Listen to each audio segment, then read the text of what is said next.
আসবো?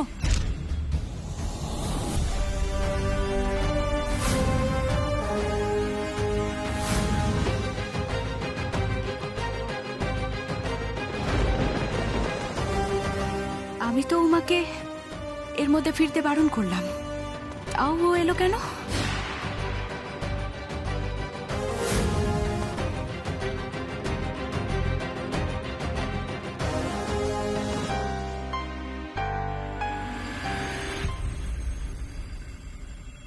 মাসিমা, মাসিমা আপনি দাঁড়িয়ে আছেন কেন? ভেতরে আসুন। উমা, আপনি আগে খবর দেবেন তো। মাসিমা আসুন, প্লিজ প্লিজ। মাসিমা আসুন না প্লিজ। মামাম, উনি হলেন উমার মা।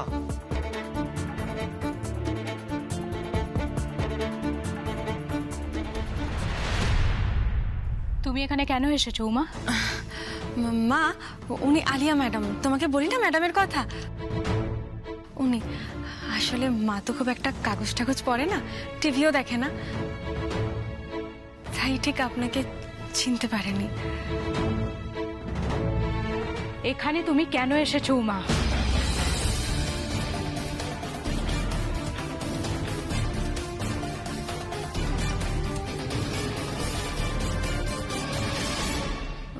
ম্যাডাম, আমি তো জানতাম না আপনি এই বাড়িতে আছেন।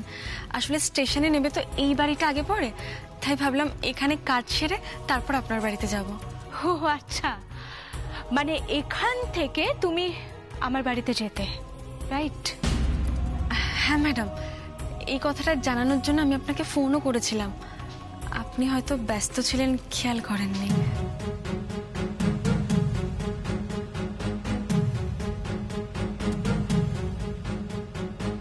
বলছি যে এসেছো সে তো দেখতেই পাচ্ছি, আসার কারণটা তো বুঝতে পারছি না। এই তো শুনলাম যে তুমি দিদির বিয়ে বলে ছুটি নিয়েছো, তো হঠাৎ করে উদয় হওয়া কেন?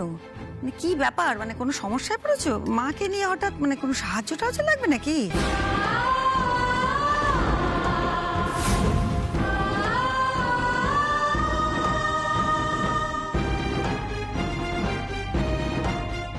না না পিসিমণি, আমরা সেই জন্য আসিনি।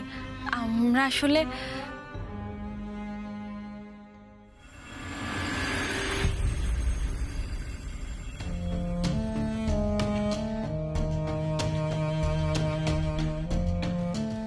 কাল বাদ পরশু আমার বড় মেয়ের সোমার বিয়ে। আমি জানি যদিও উমা আলিয়া ম্যাডামের কাছেই কাজ করত, তবুও ও তো এতদিন আপনাদের বাড়িতেই ছিল, তাই একটু সাহস দেখিয়ে আপনাদেরকে আমি নেমন্তন্ন করতে এলাম।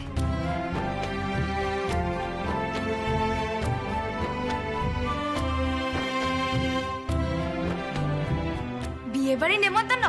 যাক বাবা, একটা নেমন্তন্ন আপাতত এলো। এই ননি, আমি কথা বলছি, এখন কথা বলবি না। আপনার বড় মেয়ের বিয়ের নেমন্তন্ন করতে এসেছেন আমাদের? হ্যাঁ, হয়তো একটু বেশি সাহস দেখিয়ে ফেলেছি। আমরা খুব নিম্ন মধ্যবিত্ত সাধারণ পরিবার, বেশি কিছু ব্যবস্থাও করতে পারিনি। আমাদের মতো গরিব মানুষদের ঘরে আপনাদের মতো বড় মানুষদের যদি পায়ের ধুলো পড়ে তাহলে আমার মেয়েটা ধন্য হয়ে যাবে। আপনারা দয়া করে সকলে আসবেন, আমার মেয়েকে আশীর্বাদ করে যাবেন।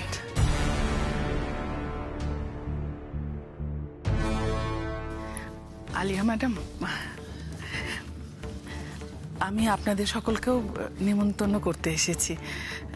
আপনারা সকলে যদি আসেন আমার মেয়ে ধন্য হয়ে যাবে। সকলে আসবেন, আশীর্বাদ করবেন। এক্সকিউজ মি, কিছুই জানো না না তোমরা? মানে আমাকে এখানে দাঁড়িয়ে থাকতে দেখে ওনাদের বাড়িতেই তোমরা নেমন্তন্নটা সেরে ফেলছো? বাহ, এতটুকু ম্যানার্স নেই না তোমাদের? হ্যাঁ,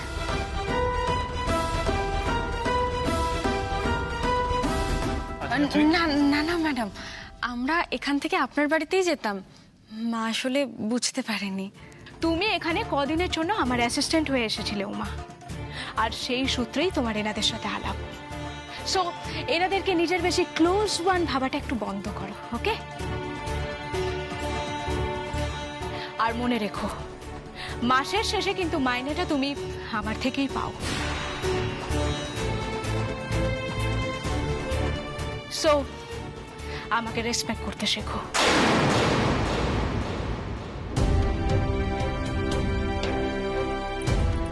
আলিয়া, তুই এরকম করে ওকে বলছিস কেন?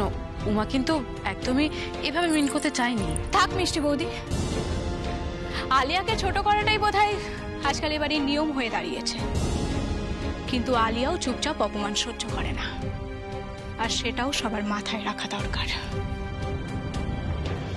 আলিয়া, এই দেখো মেয়েটা রেগে মেগে বেরিয়েছে, দেখলে আবার রেগে গেল। তুমি দাঁড়িয়ে আছো কেন? যাও। হ্যাঁ পিসিমণি, আমি দেখছি। দেখো দেখো কি হলো, আবার আবার রেগে গেল কেন? মাসিমা রিয়েলি সরি, কিছু মনে করবেন না। আচ্ছা আপনি দাঁড়িয়ে আছেন কেন? প্লিজ আসুন না, বসুন না প্লিজ। অভি, বসবেন তো? বসুন বসুন বসুন। না নিশ্চয়ই বসবেন, কথা বলবেন। তার আগে আমি কয়েকটা কথা বলে নিই, আমার অনেক কাজ পড়ে আছে, আমি যাবো এক্ষুনি। বলছি যে আপনি নেমন্তন্ন করতে এসেছেন, সে আপনার তরফ থেকে নিশ্চয়ই, সে খুব ভালো কথা, আপনার বড় মেয়ের বিয়ে। তবে মুশকিলটা কি হচ্ছে জানেন, উমা তো আলিয়ার হয়ে কাজ করে, মানে ওকে আমরা খুব বেশি দিন একটা চিনি না। আর আপনি তো আমাদের বাড়িতে প্রথমবার এলেন, আমাদের তো সেরকম আত্মীয়তা বোধহয় গড়েই ওঠেনি যে আমরা সবাই মিলে আপনার বড় মেয়ের বিয়েতে নেমন্তন্ন খেতে যাব, তাই না? মানে এটা আশা করাটাও একটু ভুল না? আমার মনে হচ্ছে আমাদের বাড়ির কেউই বোধহয় যেতে চাইবে না, মানে পারবেই না।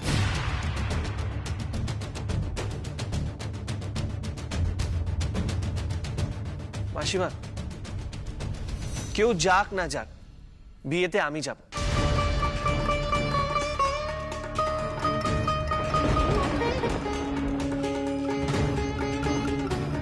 মাসিমা আপনার বড় মেয়ের বিয়ে, আমি একটা কাজ করব, আমি আগেই পৌঁছে যাব। হেল্প লাগলে একটু হেল্প করে দেবো, তাতে তো কোনো প্রবলেম নেই। তুমি তুমি সত্যি যাবে বাবা? অভি, মাসিমা আমাকে একটু ভরসা করে দেখুন না আপনি। অভিমন্যু আচার্য কিন্তু কথার খেলাপ করে না। আচ্ছা উমা, মাসিমাকে কিন্তু সাবধানে নিয়ে যাবেন। আপনারা যাবেন কি করে? স্টেশন অবধি আমি ছেড়ে দিচ্ছি, চলো। না না অভি, তোর যাওয়ার তো কোনো দরকার নেই। দেখ আমি যাচ্ছি কলেজে, আমি তো গাড়ি নিয়ে যাচ্ছি, আমি যাওয়ার পথের মধ্যে স্টেশন ড্রপ করে দেবো। না না ছোট কাকু, এসবের দরকার নেই, আমরা ঠিক চলে যেতে পারবো। চলো মা। সাবধানে। তুমি কথাটা বলেছ, সেটা শুনে আমার প্রাণটা ভরে গেছে বাবা। তুমি কিন্তু এসো, ঠিক আছে? চলো মা। সাবধানে।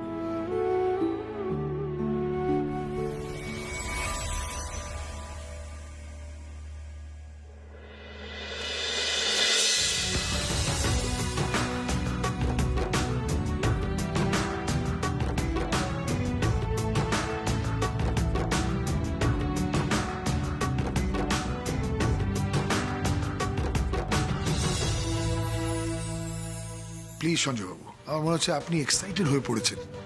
আমি রিকোয়েস্ট করছি আপনাকে, ঠান্ডা মাথা হন প্লিজ। ওরা কম বয়সী ছেলে মানুষ, ওরা। হ্যাঁ, অভি তো ভীষণই ছেলে মানুষ। তাদের একটা সিদ্ধান্তের উপরে বেস করে আপনি এইভাবে আমাদের বিজনেস ডিল, আমাদের সম্পর্ক, সেটা কি করে ভুলে যান আপনি? ব্যাংক আর ফাইন্যান্সিয়াল ইনস্টিটিউশন থেকে আমি 15 কোটি টাকা লোন নিয়েছি এই একাডেমি হবে বলে। এবার আপনি যদি ব্যাক আউট করে যান, মানে আমি তো পথে বসে যাব। আঙ্কেল এরকম করবেন না প্লিজ। দেখুন, ব্যবসা ব্যবসার জায়গায়, পার্সোনাল রিলেশনের জায়গায়। আঙ্কেল আমরা পথে বসে যাব একদম। সব শেষ হয়ে যাবে সঞ্জয়বাবু, এই ধাক্কাটা আমি একদম সামলাতে পারবো না। আমিও হেল্পলেস। ইয়েস, কারণ আমার মেয়ের জন্য এটা আমাকে করতেই হবে, আর কিচ্ছু করার নেই অম্বরীশ বাবু। শুনুন, ফাইনালি বলছি, এই বিয়েটার ব্যাপারে অভিকেই সবচেয়ে বেশি গরজ দেখাতে হবে। কিন্তু ও যদি খুশি মনে এই বিয়েটা না করে, তাহলে কিন্তু আমার মেয়ে এই বিয়েটা করবে না। আর বিয়েটা যদি না হয় তাহলে কিন্তু আমার সামনেও আর কোনো অপশন থাকবে না।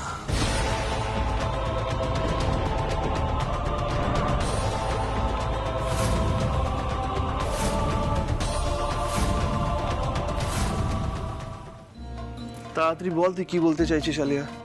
হ্যাঁ, তো তারা কিসের রে তোর? হ্যাঁ, 5 মিনিট সময় নেই তোর আমার জন্য? সময় তো দিচ্ছি তোকে। দেখ, আমাকে চুচুড়ে যেতে হবে কাজের জন্য। তাড়াতাড়ি বল কি বলতে চাইছিস। তুই আমার সাথে কেন এরকম করছিস অভি? হ্যাঁ, এক্সেন আমি আবার তোর সাথে, তুই আবার আমাদের এনগেজমেন্ট বিয়ে এইসব নিয়ে ডিসকাস করতে এখানে আসিস নি তো? দেখ আলিয়া, তুই এনগেজমেন্ট ক্যান্সেল করে দিয়েছিস, সেই ডিসিশনে স্টিক কর, ওটা বদলানোর কোনো দরকার নেই। মানে কি বলতে চাইছিস তুই অভি? হ্যাঁ, মানে তুই এটা বলতে চাইছিস যে আমাদের যে এনগেজমেন্টটা হয়নি এটা আর কোনোদিনও হবে না? কেন বলছিস তুই? কেন এটা বলছিস তুই? আলিয়া, কাম ডাউন, চিৎকার করিস না। আর তোর যদি এটা মনে হয় তাহলে এটাই। প্লিজ অভি, তুই কেন করছিস আমার সাথে এরকম? তুই কি না কি দেখেছিস, কি না কি ভুলভাল ভেবেছিস, আর সেটাই মাথার মধ্যে রেখে দিয়েছিস, যার না আছে কোনো প্রমাণ, না আছে কিছু। তোর চিন্তা ভাবনার মধ্যে কোনো বাস্তবতা নেই অভি। কিসের ভিত্তিতে তুই আমাকে সন্দেহ করছিস বল? কি বললি তুই? আমার কথায় কোনো বাস্তবতা নেই, আমি মিথ্যে কথা বলছি? তাহলে আলিয়া, তুই এনগেজমেন্ট ক্যান্সেল করলি কেন?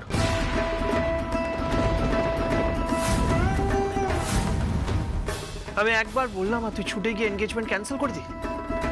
কেন আলিয়া, কেন? এবার আমি কারণটা বলি। কারণ তুই মিথ্যেবাদী।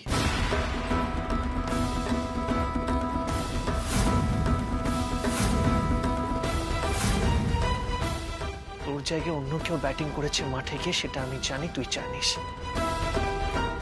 সেই জন্যই তুই ভয় পেয়ে গেছিস, তাই তো?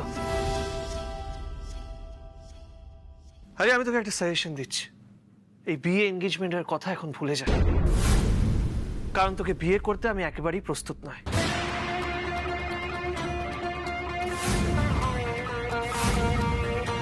এটাই তার মানে তোর শেষ কথা?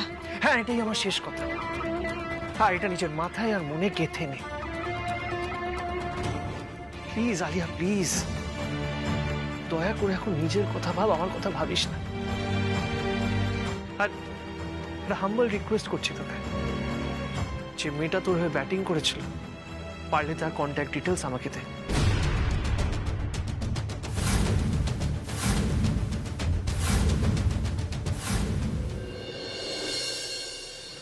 বাবা, আচার্য বাড়ি তো বিরাট রে, লম্বা চওড়া, ডান দিক দেখলে বাঁ দিক দেখা যায় না, একদম রাজপ্রাসাদের মতো বল।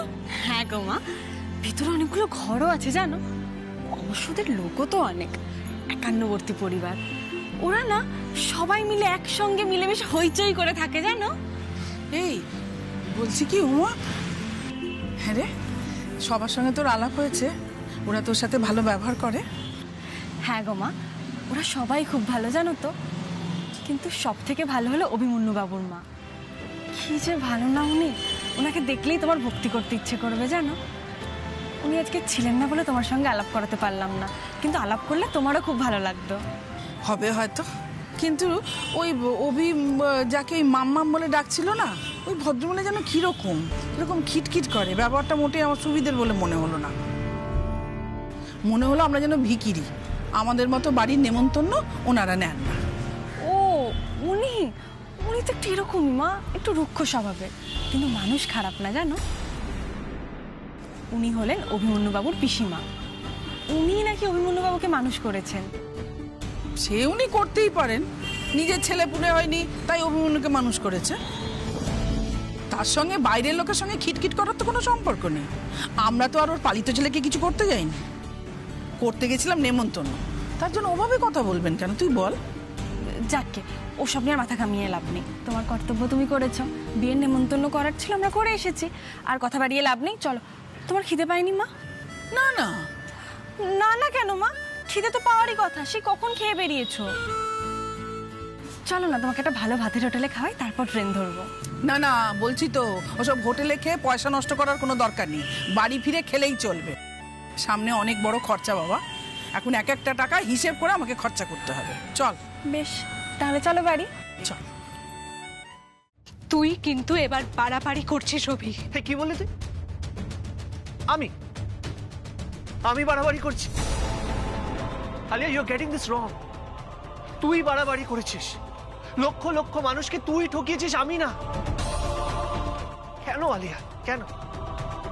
তুই প্রিভিলেজড বলে, আঙ্কেলের কাছে টাকা পাওয়ার এই সব কিছু আছে, সেই জন্য এটা মিসইউজ করেছিস। যে অ্যাকচুয়ালি ট্যালেন্টেড তাকে সামনে আসতে দিসনি। সেই মন আলিয়া। ঠিক আছে, তুই দিবি না তো number, don't worry, stadium authorities থেকে সিসিটিভি ফুটেজ আমি জোগাড় করে নেব।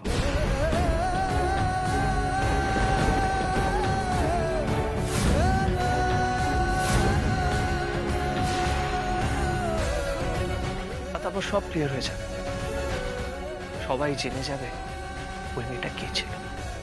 কি করবি তুই জেনে? কি হবে তোর জেনে যে আমার হয়ে কে খেলেছিল? এই উমা, আলিয়া ম্যাডামের বাড়ি যাবি না? না করলেন তো উনি, তুমি তো শুনলে মা। হ্যাঁ শুনলাম তো, খুবই মেজাজ মেয়েটা। উনি ওরকম মেজাজ নিয়েই থাকে মা, খুব মুডি জানো তো, কখন যে ভালো মুডে আছে কখন খারাপ মুডে আছে কেউ বুঝতেই পারে না। কিন্তু তাও আমাকে তো এতগুলো টাকা দিলেন বলো, সবে মাত্র কদিন হলো কাজ করছি ওনার।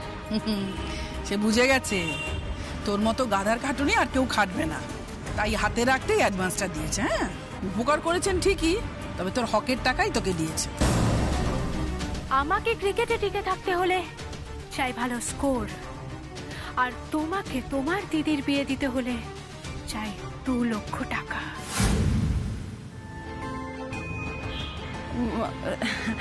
ছাড়ো না মা, চলো যাই। না রে উমা, যাদের ব্যবহারটা এরকম না, মানুষকে ঠিক মানুষ জ্ঞান করে না, তাদেরকে না আমার ঠিক ভালো লাগে না। যাকে যাক বাবা, ঠাকুর ঠাকুর করে সোমার বিয়েটা মিটে যাক। এদের আজকে দেখছি কাল ভুলে যাব, যে যা পারে করো, আমার কি। তোর কাজ করা নিয়ে কথা আর মাইনে পাওয়া নিয়ে কথা, আসবি কাজ করবি টাকা বুঝে নিবি চলে যাবি। এই বড় লোকদের কোনো বিষয় মাথা ঘামানোর দরকার নেই, আর এদের সঙ্গে বেশি মেলামেশা করারও প্রয়োজন নেই। আচ্ছা, এই যে তুই ঠেঙে এতদূর পয়সা খরচা করে এলি, কোনো লাভ হলো কি? আমাদের মতো গরিব ঘরে এরা ছাই আসবে নেমন্তন্ন রক্ষা করতে। হ্যাঁ, বই গেছে ওদের, কেউ আসবে না, দেখে নিস। না সুকমা, কিন্তু না বললে যদি কেউ কিছু মনে করতো তখন। চলো মা, চল। তুই আমার সাথে কেন এরকম করছিস অভি? অভি, তুই আমার কত ছোটবেলার বন্ধু অভি, তুই ভুলে গেলি? তুই কেন আমাকে কষ্ট দিচ্ছিস অভি? তুই আমাকে এভাবে কষ্ট দিতে পারিস না অভি। তবে একটা কথা শুনে রাখ অভি, বিয়েটা কিন্তু তোকে আমাকেই করতে হবে। তোকে ছাড়া আমি কাউকে বিয়ে করব না, কাউকে না। আলিয়া প্লিজ প্লিজ, বোকা বোকা কথা বলিস না। তুই নাকি আমাকে ছোটবেলা থেকে চিনিস। আচ্ছা, তাহলে তো তুই ভালোভাবেই জানিস যে একজন মানুষের কোন কোন কোয়ালিটি আমাকে অ্যাট্রাক্ট করে, আর তার মধ্যে নাম্বার 1 হলো মানুষের বিহেভিয়ার। আর সেখানেই তো আমার তোর সাথে clash, because you are a very rude person Alia, very very rude.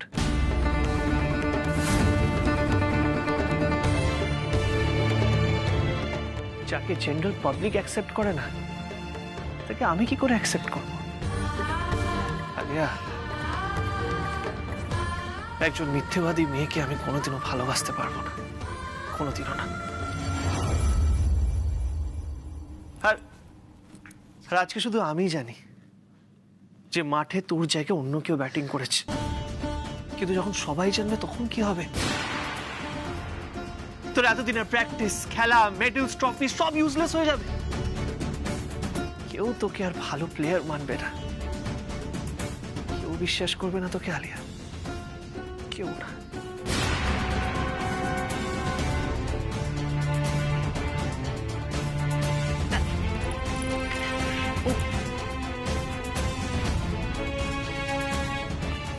এই আলিয়া, অভি আবার কোথায় বেরিয়ে গেল রে? আমি আরো তোদের দুজনের জন্য কফি নিয়ে এলাম, ভাবলাম তুই এসেছিস বলে কিছুক্ষণ থাকবে। কিছু হয়েছে? ওরে বাবা, এ কি হন্ততন্ত হয়ে কোথায় যাচ্ছ? আমি আসি পিসমণি। আসি মানেটা কি? বলছি যে অভির সঙ্গে কথা হলো, মানে মিটে টিটে গেছে, ভাবসাব হয়েছে কি? কি তাহলে আশীর্বাদের দিনটা কবে ঠিক করলে? কবে? ওই দেখো, চুপ করে আছো কেন? আমি কত কষ্টে আমার অভিটাকে রাজি করিয়েছিলাম এনগেজমেন্ট করতে, কিছুতেই রাজি ছিল না জানো। মাঝখান থেকে তুমি বেঁকে বসলে কেন বলো তো? আমি কিছু করছি না পিসমণি, তোমার অভি চালাকি করছে আমার সঙ্গে। আমাকে বিয়ে করবি না বলছিস তো অভি? দেখ এবার তোকে কিভাবে আমি ঘাড় ধরে বিয়ে করাই। এই যে মুখে কুলু পেটে দাঁড়িয়ে থাকলে চলবে? আমরা যে সবাই মিলে আনন্দ করছিলাম যে আশীর্বাদটা হয়ে যাবে, কি তারপরে বিয়ে হবে, সব তো ভেস্তে দিলে। আমি এসব ব্যাপারে এখন আলোচনা করতে চাই না পিসমণি। তোমরা প্লিজ আমার উপর রেগে থেকো না, আমাকে ভুল বুঝো না প্লিজ। কিন্তু আমি তোমাকে একটা কথা বলছি পিসমণি, বিয়েটা আমার অভির সঙ্গেই হবে।